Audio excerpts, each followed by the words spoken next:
Welcome back to my YouTube channel. ನಾನು ನಿಮ್ಮ ಸುಷ್ಮಾ ಮಾತಾಡ್ತಾ ಇರೋದು. ಇವತ್ತಿನ ಟಾಪಿಕ್ ಬಂದು ನಿಮ್ಮ ಪರ್ಸನ್ಸ್ ಕರೆಂಟ್ ಎನರ್ಜೀಸ್, ಅವರ ಥಾಟ್ಸ್, ಅವರ ಫೀಲಿಂಗ್ಸ್ ಏನಾಗಿದೆ ಅಂತ ಅಂದ್ಬಿಟ್ಟು ಚೆಕ್ ಮಾಡೋಣ.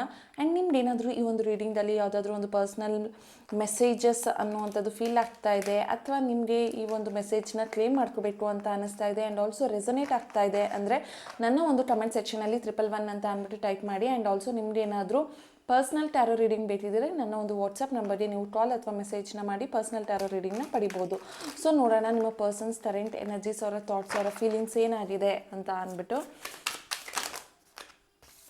ಓಕೆ, ಫಸ್ಟೇ 9 ಆಫ್ ಸ್ವಾರ್ಡ್ ಬರ್ತಾ ಇದೆ ಅಂತ ಅಂದರೆ ಈ ಪರ್ಸನ್ ನೀವು ಮತ್ತು ಅವರು ನೋ ಕಾಂಟ್ಯಾಕ್ಟ್ ಸಿಚುವೇಷನಲ್ಲಿ ಇದ್ದರೆ, ಇನ್ ಕೇಸ್ ಕಾಂಟ್ಯಾಕ್ಟಲ್ಲಿದ್ದು ಕೂಡ ಕಮ್ಮಿ ಮಾತಾಡ್ತಾ ಇದ್ದರೆ, ಕಮ್ಯುನಿಕೇಷನ್ ಅನ್ನುವಂಥದ್ದು ನಿಂತೋಗಿದೆ ಅಥವಾ ಕಮ್ಮಿ ಆಗಿದೆ ಅಂತ ಅಂದರೆ ಈ ಪರ್ಸನ್ ತುಂಬ ಆ್ಯಂಗ್ಸೈಟಿಯಲ್ಲಿದ್ದಾರೆ, ಟೆನ್ಷನಲ್ಲಿದ್ದಾರೆ, ಸ್ಟ್ರೆಸ್ಸಲ್ಲಿದ್ದಾರೆ, ಡಿಪ್ರೆಷನಲ್ಲಿದ್ದಾರೆ. ನಿಮ್ಮಿಂದ ದೂರ ಆದಮೇಲೆ ಈ ಪರ್ಸನ್ಗೆ ನಿದ್ದೆ ಬರ್ತಾ ಇಲ್ಲ, ನಿಮ್ಮದೇ ನೆನಪಾಗಿದೆ, ಅವ್ರಿಗೇನೋ ಒಂದು ಪಾಪ ಪ್ರಜ್ಞೆ ಕಾಡ್ತಾ ಇದೆ, ಒಂದು ಡಿಪ್ರೆಷನಲ್ಲಿದ್ದಾರೆ ಅಂತ ಅಂದ್ಬಿಟ್ಟು ಇಲ್ಲಿ ಅನ್ನಿಸ್ತಾ ಇದೆ.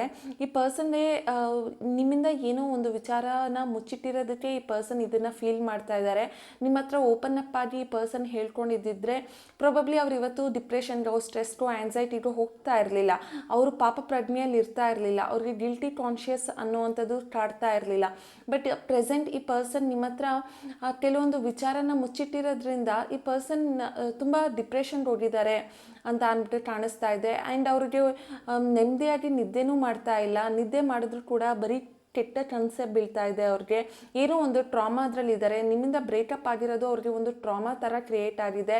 ಆ ಪರ್ಸನ್ ನಿಮ್ಮನ್ನು ಮಿಸ್ ಮಾಡ್ಕೊಳ್ತಿದ್ದಾರೆ, ಅಥವಾ ನಿಮ್ಮ ಒಂದು ಒಡನಾಟ ಅವ್ರಿಗೆ ಮಿಸ್ ಆಗಿರೋದ್ರಿಂದ ಅವರು ನೆಮ್ಮದಿಯಾಗಿಲ್ಲ ಅನ್ನೋವಂಥದ್ದು ಇಲ್ಲಿ ಕಾಣಿಸ್ತಾ ಇರೋವಂಥದ್ದು. ತುಂಬಾ ಡ್ರೈನ್ ಔಟ್ ಆಗ್ತಾ ಇದ್ದಾರೆ, ಎನರ್ಜಿ ಡ್ರೈನ್ ಔಟ್ ಆಗ್ತಿದೆ. ಆ್ಯಂಡ್ ಅವ್ರಿಗೇನೋ ಅನ್ನಿಸ್ಬಿಟ್ಟಿದೆ, ಲೈಕ್ ನನಗೂ ಮತ್ತು ನಿಮ್ಮ ಮಧ್ಯೆ ಯಾರೋ ಏನೋ ಮಾಡಿಸ್ಬಿಟ್ಟಿದ್ದಾರೆ, ಮಾಟ ಮಂತ್ರನೋ ಅಥವಾ ಏನೋ ಆಗೋಗ್ಬಿಟ್ಟಿದೆ, ಅದಕ್ಕೆ ನನಗೆ ಊಟ ಸೇರ್ತಿಲ್ಲ, ನಿದ್ದೆ ಬರ್ತಿಲ್ಲ, ಅಥವಾ ಮಾಟ ಮಂತ್ರ ಏನೋ ಮಾಡಿಸ್ಬಿಟ್ಟು ನಮ್ಮಿಬ್ಬರನ್ನ ದೂರ ಮಾಡಿಬಿಟ್ಟಿದ್ದಾರೇನೋ ಅಂತ ಅಂದ್ಬಿಟ್ಟು ಆ ಪರ್ಸನ್ ಫೀಲ್ ಮಾಡ್ತಾ ಇದ್ದಾರೆ. ಆ್ಯಂಡ್ ನಿಮ್ಮಿಬ್ಬರ ಸಿಚುವೇಶನ್ ಯಾವ ಥರ ಇತ್ತು ಅಂತ ಅಂದರೆ ಈ ಪರ್ಸನ್ ನಿಮಗೆ ಮೋಸ ಮಾಡಿರೋ ಹಾಗೆ ಕಾಣಿಸ್ತಾ ಇದೆ. ಅಂದರೆ ಇವರು ಯಾಕೆ ಇಷ್ಟು ರಿಗ್ರೆಟ್ ಅಥವಾ ಗಿಲ್ಟ್ ಫೀಲ್ ಮಾಡ್ತಾ ಇದ್ದಾರೆ ಅಂತ ಅಂದರೆ ಈ ಪರ್ಸನ್ ನಿಮ್ಮ ಲೈಫಲ್ಲಿ ತುಂಬ ನೆಮ್ಮದಿ ಅಥವಾ ತುಂಬ ಸಂತೋಷ ಅನ್ನುವಂಥದ್ದನ್ನು ಕೊಟ್ಟರು. ಬಟ್ ಹಾಗೆ ಈ ಪರ್ಸನ್ ನಿಮ್ಮನ್ನು ಮೋಸನೂ ಕೂಡ ಮಾಡಿದ್ರು ಅನ್ನುವಂಥದ್ದು ಕಾಣಿಸ್ತಾ ಇದೆ. ಇಲ್ಲಿ ಬಿಟ್ರೇಯಲ್ ಅಂತ ಅಂದ್ಬಿಟ್ಟು ನೀವು ನೋಡ್ಬೋದು. ಅಂದರೆ ಈ ಪರ್ಸನ್ ನಿಮ್ಮ ಜೊತೆನೇ ಇದ್ಕೊಂಡು ನಿಮಗೆ ಬ್ಯಾಕ್ ಸ್ಟ್ಯಾಬಿಂಗ್ ಮಾಡಿದ್ರು ಅನ್ನುವಂಥದ್ದು. ಅವ್ರಿಗೆ ಗೊತ್ತಿತ್ತು ಈ ರಿಲೇಷನ್ಶಿಪ್ಪನ್ನು ಕಮಿಟ್ಮೆಂಟಿಗೆ ತೊಗೊಂಡು ಹೋಗೋಕ್ಕಾಗಲ್ಲ, ಅಥವಾ ಈ ರಿಲೇಷನ್ಶಿಪ್ ಸರಿ ಇಲ್ಲ, ನನ್ನ ಮತ್ತು ನಿಮ್ಮ ಸಂಬಂಧ ಸರಿ ಹೋಗಲ್ಲ ಅಂತ ಈ ಪರ್ಸನ್ಗೆ ಗೊತ್ತಿದ್ರೂ ಕೂಡ ಇವರು ನಿಮ್ಮ ಜೊತೆ ಟೈಮ್ ಸ್ಪೆಂಡ್ ಮಾಡೋದು, ನಿಮ್ಮ ಜೊತೆನೇ ಓಡಾಡೋದು, ನಿಮ್ಮ ಜೊತೆನೇ ಇರೋದು, ಈ ಥರ ಎಲ್ಲ ಮಾಡಿದ್ರು. ಬಟ್ ಯಾವುದನ್ನು ಎಕ್ಸಾಕ್ಟಾಗಿ ಥಿಂಕ್ ಮಾಡಿ ಅಥವಾ ಇದು ವರ್ಕ್ ಆಗಲ್ಲ ಅನ್ನೋ ಒಂದು ಮೈಂಡ್ಸೆಟ್ಟಲ್ಲಿ ಅವರು ನಿಮ್ಮನ್ನು ಬಿಟ್ಬಿಟ್ಟಿದ್ರು. ಪ್ರಾಬಬ್ಲಿ ನೀವು ಇವತ್ತಿನ ದಿನ ಖುಷಿಯಾಗಿರ್ತಿದ್ರಿ ಅಥವಾ ಅವರು ಖುಷಿಯಾಗಿರ್ತಿದ್ರು. ಬಟ್ ಏನೂ ವರ್ಕ್ ಆಗಲ್ಲ ಅಂತ ಗೊತ್ತಿದ್ರೂ, ರಿಲೇಷನ್ಶಿಪ್ ಸರಿ ಇಲ್ಲ ಅಂತ ಗೊತ್ತಿದ್ರೂ ಕೂಡ ಈ ಪರ್ಸನ್ ನಿಮ್ಮ ಜೊತೆ ಟೈಮ್ ಸ್ಪೆಂಡ್ ಮಾಡೋದಕ್ಕೆ ತುಂಬ ಟ್ರೈ ಮಾಡಿದ್ದಾರೆ. ಆ್ಯಂಡ್ ಇವಾಗ ಬೇರೆ ಒಂದು ನಿಮ್ಮ ಜೊತೆ ರಿಲೇಷನ್ಶಿಪ್ ವರ್ಕ್ ಆಗಲ್ಲ ಅಥವಾ ಬೇರೆ ವ್ಯಕ್ತಿಗಾಗಿ ನಿಮ್ಮ ಜೊತೆ ಇದ್ರೂ ಕೂಡ ನಿಮ್ಮಿಬ್ಬರ ಮಧ್ಯೆ ಕೆಲವೊಂದು ಏಜ್ ಡಿಫ್ರೆನ್ಸಸ್ ಕೂಡ ಇರ್ಬೋದು. ಆ್ಯಂಡ್ ನೀವಿಬ್ಬರು 2 ಡಿಫ್ರೆಂಟ್ ಕ್ಯಾಸ್ಟ್ ಇರ್ಬೋದು, ಅಥವಾ 2 ಡಿಫ್ರೆಂಟ್ ಪ್ಲೇಸಸ್ ಇರ್ಬೋದು, ಅಥವಾ ಒಬ್ರಿಗೆ ಮ್ಯಾರೇಜ್ ಆಗಿರ್ಬೋದು, ಇನ್ನೊಬ್ರಿಗೆ ಮ್ಯಾರೇಜ್ ಆಗಿಲ್ಲದೆ ಇರ್ಬೋದು. ಸೊ ನಿಮ್ಮದು ಆರ್ಗನೈಸ್ಡ್ ರಿಲೇಷನ್ಶಿಪ್ ಅಲ್ಲ. ಅಂದರೆ ಇಲ್ಲಿ ಸೊಸೈಟಿ ರೂಲ್ ಮಾಡಿರೋ ಥರ ಕೆಲವೊಂದು ರಿಲೇಷನ್ಶಿಪ್ ಇರುತ್ತೆ, ಆ ಥರ ಅಲ್ಲದೆ ಇರ್ಬೋದು ನಿಮ್ಮ ರಿಲೇಷನ್ಶಿಪ್. ಸೊ ಹಾಗಾಗಿ ಈ ಪರ್ಸನ್ಗೆ ಅದು ಗೊತ್ತಿದ್ರೂ ಕೂಡ ನಿಮ್ಮ ಜೊತೆ ಅವರು ಟೈಮ್ ಸ್ಪೆಂಡ್ ಮಾಡೋದಕ್ಕೆ ನೋಡಿದ್ರು. ಬಟ್ ಸ್ಟಿಲ್ ಅವ್ರಿಗೆ ಗೊತ್ತಿತ್ತು ಇದು ವರ್ಕ್ ಆಗಲ್ಲ ಅಂತ ಅಂದ್ಬಿಟ್ಟು. ಆದರೂ ಕೂಡ ಈ ರಿಲೇಷನ್ಶಿಪ್ ವರ್ಕ್ ಆಗಿಲ್ಲ ಅಂದರೂ ನಿಮ್ಮ ಹತ್ರ ಟೈಮ್ ಸ್ಪೆಂಡ್ ಮಾಡಿರೋದು ಈಗ ನಿಮ್ಮನ್ನು ದೂರ ಮಾಡ್ಕೊಂಡ್ಮೇಲೆ ಅವ್ರಿಗೆ ಒಂದು ರಿಗ್ರೆಟ್ ಫೀಲ್ ಆಗ್ತಾ ಇದೆ. ದೂರ ಮಾಡ್ಕೊಂಡ್ಮೇಲೆ ಅವ್ರಿಗೆ ನಾನು ತಪ್ಪು ಮಾಡಿದೆ, ನಾನು ಇವ್ರ ಹತ್ರ ಓಪನ್ ಅಪ್ ಆಗಿ ಅವತ್ತೇ ಮಾತಾಡ್ಬಿಟ್ಟಿದ್ರೆ ರಿಲೇಷನ್ಶಿಪ್ ಅನ್ನುವಂಥದ್ದು ಸರಿ ಆಗ್ತಿತ್ತೇನೋ, ರಿಲೇಷನ್ಶಿಪ್ನ ನಾನು ನಿಭಾಯಿಸ್ಕೊಂಡು ಹೋಗ್ಬೋದಿತ್ತೇನೋ. ಬಟ್ ಇವತ್ತಿನ ದಿನ ಆ ಒಂದು ರಿಲೇಷನ್ಶಿಪ್ನ ನಾನು ಅವತ್ತು ಬೆಳೆಸಿದ್ದಕ್ಕೆ ಇವತ್ತು ನಾನು ನೆಮ್ಮದಿಯಾಗಿಲ್ಲ, ಖುಷಿಯಾಗಿಲ್ಲ ಅಂತ ಅಂದ್ಬಿಟ್ಟು ಆ ಪರ್ಸನ್ ರಿಗ್ರೆಟ್ ಫೀಲ್ ಮಾಡ್ತಿದ್ದಾರೆ, ಆ ಪರ್ಸನ್ ಬೇಜಾರು ಮಾಡ್ಕೊಳ್ತಿದ್ದಾರೆ ಅಂತ ಅಂದ್ಬಿಟ್ಟು ಕಾಣಿಸ್ತಾ ಇದೆ. ಆ್ಯಂಡ್ ಈ ಪರ್ಸನ್ ಬಂದು ತುಲಾ ರಾಶಿ, ಕುಂಭ ರಾಶಿ ಮತ್ತು ಮಿಥುನ ರಾಶಿ ಆಗಿರುವಂತಹ ಚಾನ್ಸಸ್ ಜಾಸ್ತಿ ಇದೆ. ಮತ್ತು ಅವರ ಡೇಟ್ ಆಫ್ ಬರ್ತ್ ಬಂದು 7/16/25 9/18/27 ಆಗಿರುತ್ತೆ. ಆ್ಯಂಡ್ ಆ ಪರ್ಸನ್ ಇನ್ಶಿಯಲ್ ಬಂದು KCRT GS ಆಗಿರುತ್ತೆ. ಸೊ ಈ ಪರ್ಸನ್ ನಿಮ್ಮನ್ನು ತುಂಬಾ ಒಂಥರ ಬೇಜಾರು ಮಾಡ್ಕೊಳ್ತಿದ್ದಾರೆ. ಅವ್ರು ನಿಮ್ಮ ಲೈಫಿಗೆ ಬಂದು ನಿಮ್ಮನ್ನು ಡಿಸ್ಟರ್ಬ್ ಮಾಡಿದ್ರೇನೋ ಅಂತ ಅಂದ್ಬಿಟ್ಟು ಆ ಪರ್ಸನ್ ಫೀಲ್ ಮಾಡ್ತಿದ್ದಾರೆ. ಆ ಪರ್ಸನ್ಗೆ ಅನ್ನಿಸ್ತಾ ಇದೆ, ನಾನು ನಿಮ್ಮನ್ನು ಚೀಟ್ ಮಾಡಿದ್ನೇನೋ ಅಥವಾ ಮೋಸ ಮಾಡಿದ್ನೇನೋ, ನಿಮಗೆ ಆಸೆ ಮತ್ತು ವಿಶ್ವಾಸ ಇದೆಲ್ಲನೂ ತೋರಿಸ್ಬಿಟ್ಟು ನಾನು ನಿಮ್ಮಿಂದ ದೂರ ಆದ್ನೇನೋ ಅಂತ ಅಂದ್ಬಿಟ್ಟು ಈ ಪರ್ಸನ್ ಫೀಲ್ ಮಾಡ್ತಿದ್ದಾರೆ ಅಂತ ಅನ್ನಿಸ್ತಾ ಇದೆ. ಬಟ್ ಅವ್ರು ಆ ಥರ ಮಾಡೋದಕ್ಕೆ ಕಾರಣ ಆಗಿದ್ದು ಫ್ಯಾಮಿಲಿ. ಅವ್ರಿಗೆ ಅವರ ಮನೆಯಲ್ಲಿ ಒಳ್ಳೆ ಫ್ಯಾಮಿಲಿ ಅಥವಾ ಒಳ್ಳೆ ಪ್ರೀತಿ ವಿಶ್ವಾಸ ಕೇರ್ ಸಿಕ್ಕಿಲ್ದೇ ಇರೋದ್ರಿಂದ ಅವರು ನಿಮ್ಮ ಹತ್ರ ಅದನ್ನು ಹುಡ್ಕೊಂಡು ಹೋಗೋದಕ್ಕೆ ಸ್ಟಾರ್ಟ್ ಮಾಡಿದ್ರು. ಬಟ್ ನೀವು ಆ ಪರ್ಸನ್ಗೆ ಫ್ಯಾಮಿಲಿ ಅನ್ನೋ ಥರ ಅವರು ಫೀಲ್ ಮಾಡಿದ್ರು. ನಿಮ್ಮಿಬ್ಬರ ಮಧ್ಯೆ ಒಂದು ಖುಷಿ ಸಂತೋಷ ಅನ್ನೋವಂಥದ್ದು ಜಾಸ್ತಿ ಆಯಿತು. ಅನ್ಕಂಡೀಷನಲ್ ಪ್ರೀತಿ ಅಂತ ಹೇಳ್ತೀವಿ ಇದನ್ನು. ಆ ಥರದನ್ನು ನೀವು ಕೊಡ್ತಾ ಹೋದ್ರಿ. ನೀವು ಆ ಪರ್ಸನಿಂದ ಏನೂ ಕೂಡ ಎಕ್ಸ್ಪೆಕ್ಟ್ ಮಾಡಲಿಲ್ಲ, ಆದರೆ ಬರೀ ಪ್ರೀತಿ ಮಾತ್ರ ಎಕ್ಸ್ಪೆಕ್ಟ್ ಮಾಡಿದ್ರಿ. ಅದು ಆ ಪರ್ಸನ್ಗೆ ತುಂಬ ಇಷ್ಟ ಆಯಿತು.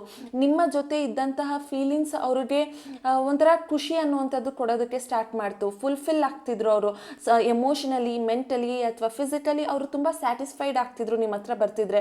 ನಿಮ್ಮ ಹತ್ರ ಏನಾದರೂ ಒಂದನ್ನು ಹೇಳ್ಕೊಳ್ತಾ ಇದ್ರೆ ಅವ್ರಿಗೆ ಆ ಶೇರ್ ಮಾಡೋದ್ರಲ್ಲೇ ಖುಷಿ ಅನ್ನುವಂಥದ್ದು ಸಿಗ್ತಾ ಇತ್ತು. ನೀವು ಅವ್ರಿಗೆ ಒಂದು ಕಂಫರ್ಟ್ ಝೋನ್ನ ಕ್ರಿಯೇಟ್ ಮಾಡ್ತಿದ್ರಿ. ನೀವು ಅವ್ರಿಗೆ ಪ್ರೀತಿ ಅನ್ನುವಂಥದ್ದನ್ನು ಕೊಡ್ತಾ ಇದ್ರೆ ಆ ಪರ್ಸನ್ಗೆ ಇಂಥ ಪ್ರೀತಿ ನನಗೆ ಯಾಕೆ ಸಿಕ್ಕಲಿಲ್ಲ ಅಂತ ಅಂದ್ಬಿಟ್ಟು ಫೀಲ್ ಮಾಡಿ ಅವ್ರು ನಿಮ್ಮ ಹತ್ರ ಬರೋದಕ್ಕೆ ಸ್ಟಾರ್ಟ್ ಮಾಡಿದ್ರು. ಸೊ ಈ ಥರ ಇದ್ದಂಥ ವ್ಯಕ್ತಿ ನಿಮ್ಮನ್ನು ಮತ್ತೆ ಮಿಸ್ಯೂಸ್ ಮಾಡಿಕೊಂಡ್ರು ಅಂತ ಅಂದ್ಬಿಟ್ಟು ಹೇಳ್ತೀನಿ. ಅಂದರೆ ಇದನ್ನು ಕಂಟಿನ್ಯೂ ಮಾಡಿದಿದ್ರೆ ನಿಮ್ಮ ರಿಲೇಷನ್ಶಿಪ್ ಚೆನ್ನಾಗಿರ್ತಿತ್ತು. ಬಟ್ ಈ ಪರ್ಸನ್ ನಿಮ್ಮನ್ನು ಕಂಟಿನ್ಯೂ ಮಾಡಲಿಲ್ಲ. ಈ ಪರ್ಸನ್ ಇನ್ನೊಂದು ಯಾವುದೋ ವ್ಯಕ್ತಿಗಾಗಿ, ಇನ್ನೊಂದು ಭಯಕ್ಕಾಗಿ ಅಥವಾ ನಿಮ್ಮ ಹತ್ರ ಕೆಲವೊಂದು ವಿಚಾರನ ಮುಚ್ಚಿಟ್ಟಿದ್ದಕ್ಕಾಗಿ ಈ ಪರ್ಸನ್ ನಿಮ್ಮಿಂದ ದೂರ ಹೋಗೋಂಗಾಯಿತು.